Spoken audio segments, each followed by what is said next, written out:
just wanted to position SFIA, the Skills Framework for the Information Age. Who's heard of SFIA in the room? All fair few. Okay, good. So it won't take a lot of positioning if you all know about it. I might as well stop now. Should I stop now? No. Okay, talk a bit about mentoring and then we'll see it in action. If the slide works. Yes, okay. So SFIA, for those that know, just forgive me for a minute, because I find that even those that know SFIA don't necessarily know everything that it's used for and the ways in which you can use it. So the Skills Framework for the Information Age is what it says. It is a framework, therefore you don't just use it exactly as written in the book, you can use it in a lot of different ways.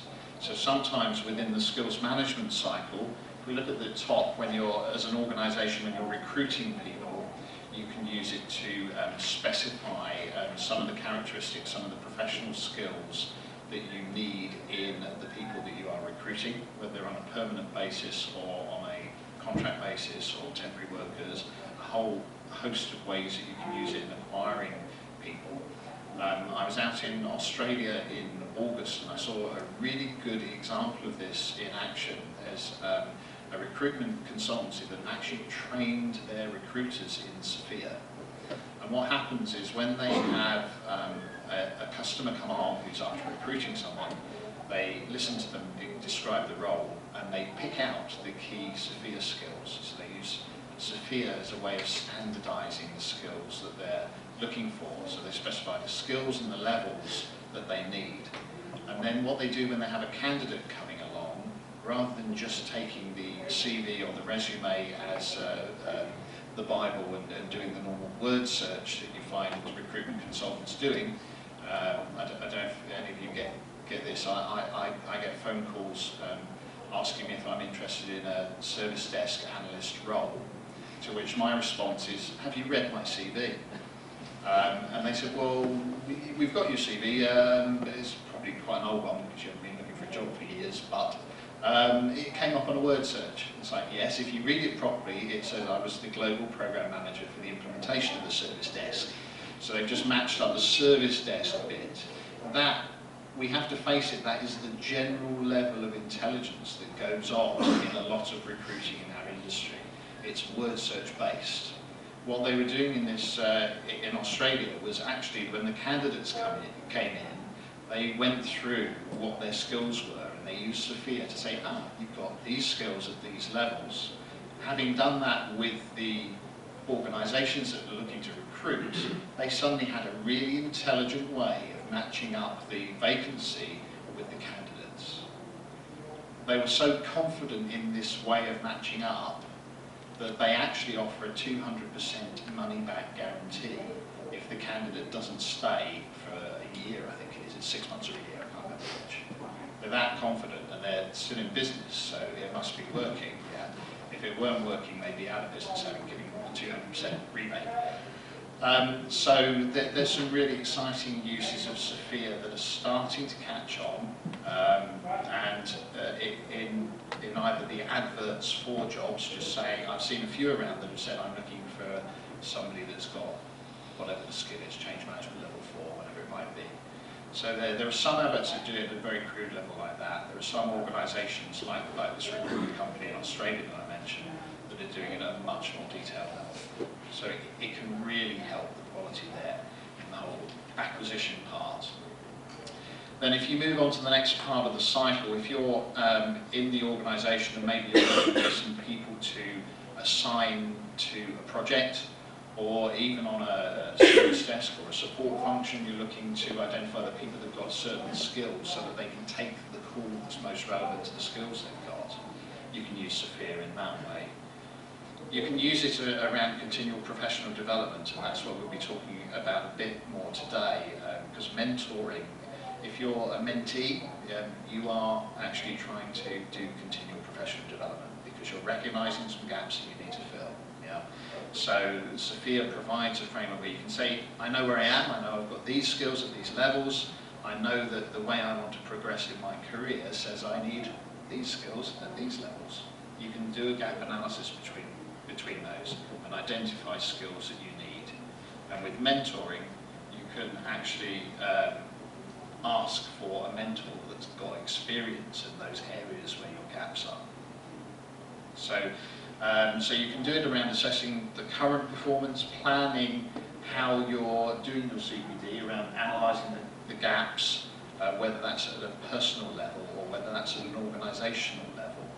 So the organisation can do it as a whole and actually look at the skills they have at the moment, work out what skills they need in the future, taking into account any business changes that they have, and again, create a plan to close those gaps.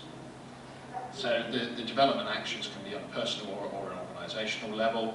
There are some organisations that are relating skill levels to the pay scales as well. So I've seen a very interesting white paper that actually uses the skill levels and works out a baseline price per skill point. And it actually is remarkably accurate. So if anybody's interested in those case studies, come and see me afterwards or email me and I can give you links to those. So SFIA, as most of you know what it is, rather than going through the great detail of how it's structured, I thought I'd covered some of the ways in which it's used very briefly there. Goes down to the next slide. Yeah, there we go. So some people don't realise SFIA is effectively free to use in your organisation. If you want to go and download it, you just have to put your email address and a couple of other details. You can download it. You can use it internally within your organisation to do all of those things I talked about. If you are going to use it for commercial gain, there is a separate licence agreement, and there is a royalty and a commercial agreement that you have to enter into. But the majority of people are using it within their organisations or for their own professional development, and you can do that within the standard user licence, which is free to use. So it's a free resource. You haven't got to buy lots of big expensive books or CDs or subscriptions to things. It's actually one of those rare free frameworks that's out there. The current version, version 5, describes 96 different professional skills. It goes right the way across the traditional service management stack around incident problem, service desk, all of the service management skills. But it also covers some of the other professional skills that we need in service management that might not be thought of as service management. So things like account management, relationship management, is one of those that sometimes sits on the edge. Project management, program management, all of the strategic and innovation and data type skills. It's a whole range of things. SFIA, within those 96 skills, they believe that covers all of the professional skills that are needed in an ICT type environment, so in our IT industry. It's regularly updated. It's written by practitioners that use it. There's a very active user group who regularly put in ideas for improving it, and that's how the next version gets created. It's fairly plain language, doesn't use a lot of technical terminology in there, and it's translated into many different languages, so it's used a lot around the globe. It's growing in some areas, it's fairly well established in others, so there's a lot of use around the globe. So, as most of you know about SFIA, you probably know it's been around over 10 years, and that's just a bit of the history of where it's come from, so I'm not going to dwell on that too much.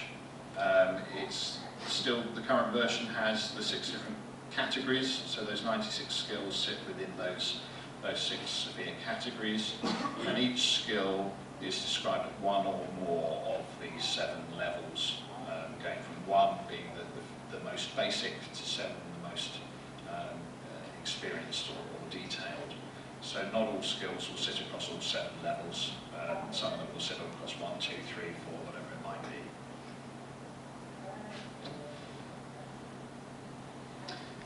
So when you use SFIA to create a role profile, this is also one of the common misconceptions that SFIA skills equal jobs. So if you read a project management skill, that equals a project management role, well it doesn't, because a project management role requires several skills, one of them being project management, but probably some communications and relationship management, maybe a number of different skills depending on the particular project management role or job that's out there. So the way SFIA uses professional skills at the different levels, give you some of that, you then build those skills into a role profile and then usually into a job description. So it's usually that type of sequence. And say it can be used by individuals, it can be used by people that are managing teams or hiring people, so HR departments. How often do we get told that IT, HR can't really manage IT because we don't really understand what those guys do.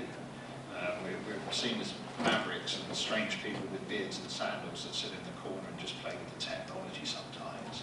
Well, actually, I think SFIA provides a way that HR can better engage with IT as well, because it doesn't use techno-babble. It actually uses plain English and allows us to bridge that gap. So there's something in it for HR departments and recruiters and all that, as well as those of us in an ICT industry. So, as I say, I'm starting to see some jobs advertised using SFIA. There are a number of training companies who are actually using SFIA to identify what their training courses, particular courses, are aimed to do. So whilst you can never develop a whole skill just by going on a training course, the training can give you some of the information that helps you to develop that skill. So you will find that some training organisations will say this course is designed to help you achieve this skill level 5, whatever it might be. So that's starting to happen. We're also seeing universities use it to benchmark their offerings. The Open University recently did an exercise where they used SFIA to look at all of the things that they did across their courses, and they identified some key gaps against SFIA. They identified some skills that they weren't addressing, and they used that to create some skills, some courses to fill those gaps. So there's some good uses around. Credentialing, mentoring and CPD we're covering a bit today. If you are wanting to do your continual professional development, the first logical thing to do is to baseline where you are at the moment. SFIA can be used to baseline where you are, and it can also be used to plan that development cycle. And there's a new service that's being launched by ITSMF. It's going to be available in the UK chapter, but also several other chapters around the globe. We're just launching it at the moment, and it actually works on 2 levels. One is as an individual, you can pay. I think it's, I forget the price. It's $30 or $40, that sort of figure. So it's fairly low entry point with a discount for ITSMF members. And you can go online in your browser, answer a load of questions, and once you answer the questions on the skills that you've got and the most relevant ones, you will then get an email with an attachment that is a personalised SFIA-based profile. It's your baseline. So it describes where you are. I might show that on the screen in a minute if I have time, or after the mentoring session, just to give you a view of that. So that's SFIA. If you want to know more about SFIA itself, there's that sfia.org.uk, which is a bit misleading because it is actually used very widely outside of the UK. But there you go. That was the origins, and that explains the domain name. The SFIA Foundation, who own SFIA, also maintain a list of accredited consultants and partners, and there are training courses available on SFIA. All of those details are on that SFIA website as well. We have on the ITSMF stand here, there's a small pocketbook introduction to SFIA, a blatant plug. Yeah, what's the blatant plug? Yes, I did happen to write the pocketbook, okay, so I have to declare the interest. I don't make any money out of it, no royalties, wasn't paid to do it, so I feel justified in plugging it. So that book is available on the ITSMF stand. If you want to know a bit about SFIA, it gives you an introduction, and there's also a couple of chapters on how you can use SFIA, particularly in a service management environment. I've used service management examples, And it's really, it includes some of the tips from me and from other people having used it over the last 10 plus years of how not to use it as well as how to use it. Okay, so there's a few tips in there. So that might be worth looking at if you want to have a look at that, go to the stand. So very quickly on mentoring. So mentoring, I'm going to introduce it with about two or 3 minutes left. So mentoring is where you get two people working together in a non-judgmental way to try and share experience and knowledge and help enhance the mentee's position from where they are. It also, I find that mentors get as much out of it as possible. You may find, people often find that when they have to describe what they do, they think, I've really actually, something's clicked and I've understood to something. And the mentor gets something out of it through just going through the process. It's also nice to see other people advance as well, to develop. So that's what mentoring is. It can be used for supporting that professional development, either in short term or longer term. Your needs for mentoring change as you go through your career. It promotes that culture of lifelong learning, and it's about us as a community, particularly relevant to ITSM12 as a member-owned forum, to actually share our knowledge and help each other, which is really what we're about when we do these types of events and mentoring. Okay, so it's successful when actually we are helping each other and doing all of those things that you can see there on the screen. We have a good structure, we have a mentoring handbook, we have a fairly robust process that makes sure that mentor relationship is protected and that people do it in an appropriate way. And when you've got people working together, that sort of thing is very important, and that's been done in line with the relevant standards. There's a particular European standard that gets used to develop the mentoring scheme that we have at the moment. So there's a code of ethics and there is a process for matching mentees to mentors. And that's basically the process, and what we're going to see today is a certain part of this process, which I think the guys are going to explain as they do it. So if it doesn't get covered too well, they're looking at me strangely. You're going to cover this bit around just past establishing the relationship. So the mentor and mentee have already got a relationship, and what we're seeing is one of the many mentoring sessions that might happen. Now these can be done face-to-face, these can be done over the telephone, these can sometimes be done through email. People do things in lots of different ways. But this is part of the process, and I'm going to hand over to Jerry and Adam to take us through that. Yeah. Yeah, sure. Yeah.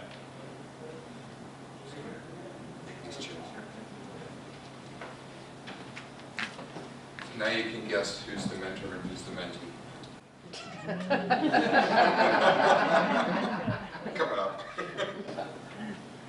Usually the mentor sits above. No, I'm just kidding. We're just at our small stage here. So slightly a weird mentoring type session.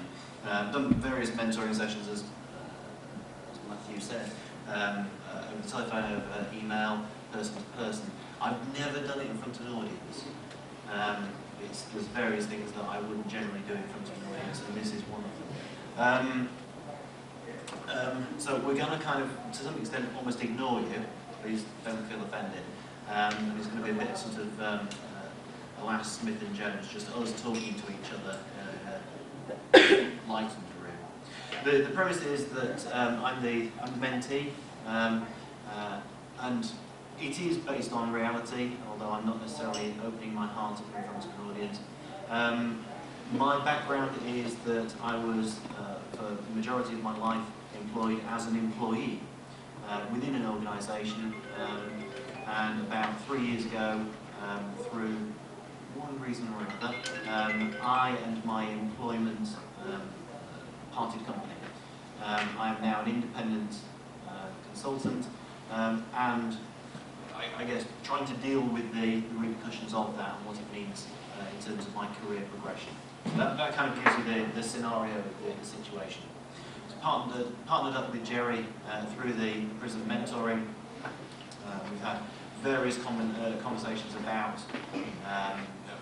where I am, what I need to be thinking about, and we're going to basically go through one of the, maybe a 10-minute, one of the conversations that we may have, just to give us an idea of how frank it may be and how the process actually works. Okay? So, Jerry. Okay, just to add a little bit to that is that as it had been pointed out by Matthew before, it's a one-to-one session. So usually I have to support that. When you just said that in a one-to-one session, first of all, you have to establish trust. And because otherwise it just doesn't work. I mean, you can call someone mentor, you can call someone mentee, you can call it coach, whatever you want. It just does not work if you don't click. Just simple as that.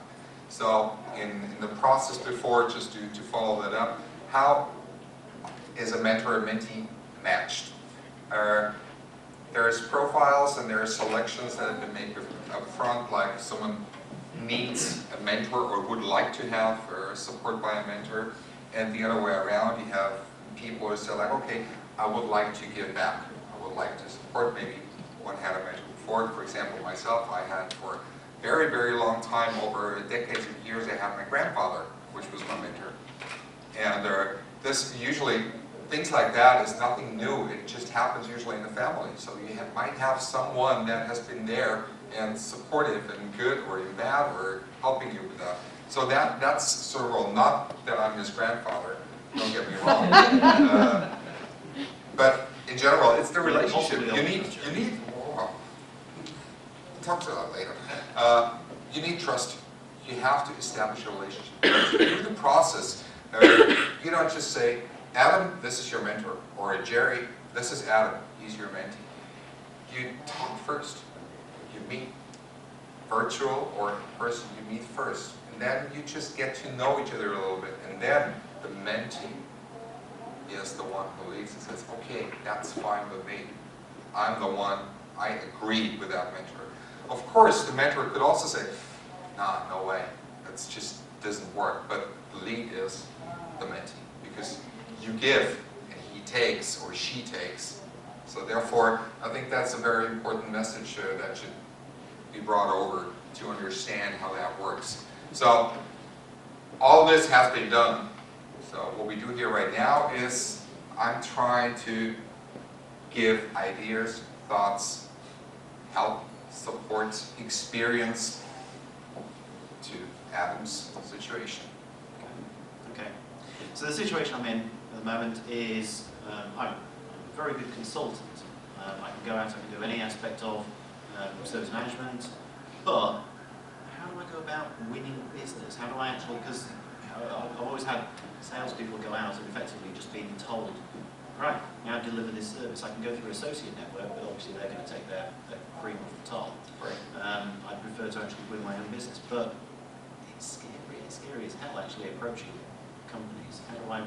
Where do I start? Well, the first thing one should understand, or you should understand, is that you're switching from a position where it's like, let's say it's something like a safe harbor.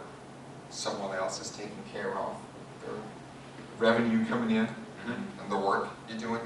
Now you switched over, if you want it or not, but you're an entrepreneur. And that's a totally different situation. You are doing this, maybe you have one or two, but you are. If you sell your services, your knowledge, your projects, you're an entrepreneur. So, based on my experiences, that you have to change your point of view, which means going back out, I sometimes call it comfort zone, because it is comfortable in a way. You can also hide a little bit in a corporate or in a public. It's like you have to go out and sell yourself. And that's sometimes hard for people to start selling themselves. I mean, you just said, I'm a good consultant. Yeah. I did a lot of things. Yeah. This is already selling. But behind that selling, we all know, sorry, is there any salespeople in here? I'm No? a consultant, I sell myself. Okay, yeah, good, but I mean salespeople that don't deliver. Use that phrase carefully. I sell myself doesn't. That's just for Matthew, because he's already got me on a couple of them. Actually, your multiple personality if you want it or not. Yes, Because you are. you're marketing, you're sales, you're a consultant. So what you need to do is like you're selling yourself, but then you have to prove it, which sales very often don't. They don't have to do that. They sell, they say deliver. So right now, what you're stepping over the line, as we say. It's like it's unknown. It's a desert. It's unknown country. How am I going to do this? Yeah. And the first question you need to ask yourself is, what's my portfolio? What am I selling? If you say, I'm a good consultant, I did a lot of things, but what is your portfolio? What is it you're selling? Are you selling consultancy on what? Building houses? I can't have done that. All sorts of things. Well, I can. Yeah, mainly in ISO 20000, ITIL, service management, any of the disciplines within those, but also project management. And this is the problem, that I would probably end up diffusing any of the messages that I put across, because if I list down all the things that I have done, could do, could sell myself at, then I'll end up with this huge list. And if I don't do that, then I'm denying myself opportunities. So how do you get that balance? Well, one thing is that you just name some frameworks like ISO 20000, ITIL, that's your job. You have to know that to be able to deliver anything in that area. Yeah. But this is not the solution. You're delivering to the customer. You can't go to a customer and say, I do ISO 20000. Okay. What's the solution? What's the value you're delivering to the company? If you would go there and say, like, for example, my selling aspect or my value proposition is, I help you to have a leaner organization and deliver better quality. That would be, for example, a USP. Yeah. But based on that, you have to prove it, which means you have to ask up there where either you already know where you're at and the company's at, so you can put out that statement saying that I can deliver, or I help you to deliver 24 effectiveness, saving money, whatever the goal of the company is. Okay. But for that, you have skills. Example, social skills also, because ISO 20000, that doesn't save you any money. Or do you think ISO 20000 will save you any money? Does ITIL save you any money? Does a consultant save you money? No. Cost of money. Cost you money, yes. So the value, what's the value? What are we proposing? I honestly don't know. Don't know the answer. What's the value I'm proposing? I guess it comes down to then a combination of knowledge and skills. So the knowledge is the ITIL aspect of things. The skills is being able to actually do it in a demonstrable way. But then built on top of that is the experience and actually being able to deliver something tangible as the back of it. I've kind of got all those, but I need to get them set in my head as to how they all relate. You're baking a cake. That's where you're doing. No, I mean that in a positive way. You're baking a cake. You have flour. Yeah. You have water, sugar, milk, whatever you need, eggs, egg yolks, egg white, whatever you need to bake the cake. And now you have to put this all together to make a delicious cake. And sorting that out up front is like, okay, what do I want to deliver? Is it a chocolate cake? Is it a cheesecake? Is it a wedding cake with an icing on that? So what's your portfolio and what's the goal? This is something we will not be able to solve that within 10 minutes. But these are things where you should think about. We're having a private confidential mentoring session here. Carry on that session a minute. We've got about 5 minutes left. I just want to make sure that people feel they've got enough of a flavour of what we mean on mentoring. They've got a chance to ask some questions. Are we okay to do that? Is that right? Absolutely. Okay. So I just want to make sure that you've got a chance to ask some questions if you want to. you can see the type of relationship and the type of conversation that's going on there. Hopefully it's giving you a flavour of it. Suzanne, you've got a question at the back. Actually, it's not a question. What you guys just did was very difficult, and I just want to tell you, you did a great job. And I hope that people see the value of the mentor and the mentoree and that type of program and take advantage of it. So well done, guys. Yeah, it is extremely difficult to try and do that and put it on in front of the audience, and because it's a very personal thing, very one-to-one. Wow. You are bearing your soul, and that's not something you really want to do with the audience. So that's good. Not again. I've still got the You've got the video. I've got the video. Any other questions we've got from the floor? Sandra? I've got about a million questions. Anyway, yeah, I loved it when you went into the, I should come dancing this now, isn't it? I loved it when you went into the open questions because you were going on the advice bit before you to the open, and I loved that bit when you went into the open questions. That worked really well. And the other question, if I can just put in there, is about this idea of getting new skills. So what you talked about entrepreneurial aspects of it. Would you feel confident in the mentoring process to be able to advise on where to get those skills? Because if it was entrepreneur, you might be going to a university or a training provider, and therefore, would you feel you might be getting into terms that you were familiar with and you didn't know the best approach to that? Absolutely. Yeah. I think That's that's straight as out. Absolutely. The trust as well as Right. that. Yeah. So there has to be that level of trust that I trust that he's not going to just blag. So there's that aspect of it, but there's also, going back to the SFIA thing, actually one of the things that I've used in a previous mentoring relationship is actually getting the mentee to do a SFIA analysis, so that actually as part of it you can be looking at what gaps they have from an empirical perspective and looking and working through it. I'll just put up on the screen.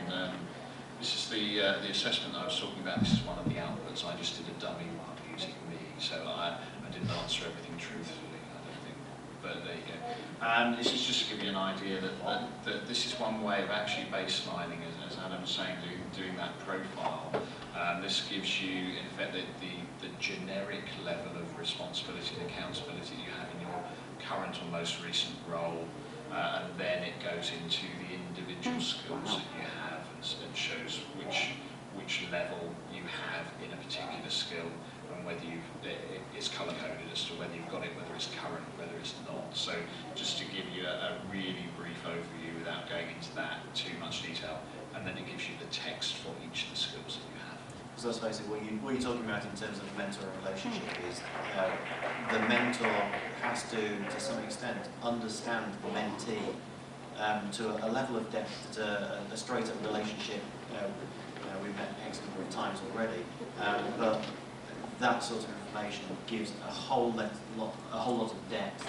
So give them your CV, give them this sort of information, give them the complete background of where you were born and how you got to where you are now, so that they really understand and can help you in your character. Because Sandra and I were talking about learning styles before. So actually, it's not just about go and read it in a book, but actually go and experience it. There are different ways of learning, and it has to all blend together with the mentor relationship. So we've got 1 minute for one You more have- question. Let's just add one sentence to that.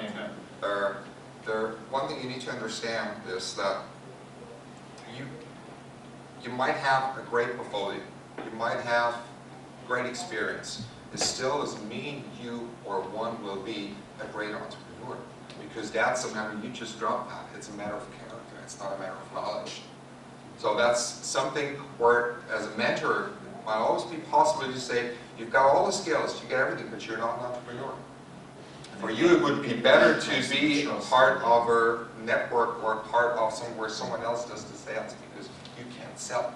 You can perform, but you can't sell. The mentor has to be honest and sometimes potentially brutal, and the mentee has to be willing to accept that sometimes you're going to hear messages that go against what you think of yourself. I think I'm fantastic at this. Not so much. So I think we're being kept honest on time. We are being kept on time. The clock has beaten us. There were some more questions on the floor. Please come and talk to us. But I'm sure you can. So once more, let's show our appreciation and honour.